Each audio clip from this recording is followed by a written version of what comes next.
এই পৃথিবীতে সবচেয়ে আপন কি আপনার? মা বাবা। মা বাবা যখন মারা যায় তখন ঘরের স্ত্রী হল আপন। আপনটা কখন হয়? যখন আপনার ঘরের স্ত্রীকে ঠিক মতো আপনি ওই কাজ করতে পারবেন, তাহলে আপনার সারা কিছু বুঝবে না। আর যদি না পারেন, আপনার টাকা পয়সা ধন দৌলত এর কিছুই দেখবেন আপনি, স্ত্রী আর চলে যাবে। আপনি পারলেন না তো, স্ত্রীর সঙ্গে আপনি পারেন না।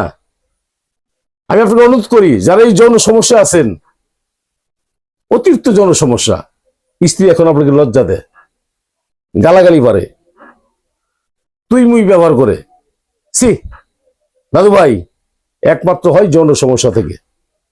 আপনি দয়া করে আসেন জামালপুর রেল স্টেশন, আমি মোহাম্মদ বেলাল কবিরাজ, আমার সাথে একটু পরামর্শ করেন, আলাপ আলোচনা করেন। পারলে সরাসরি জামালপুরে এসে আমার সাথে সাক্ষাৎ করেন। আমার মোবাইল নাম্বারটা 01727871087, এই নাম্বারে আমার সাথে কথা বলবেন।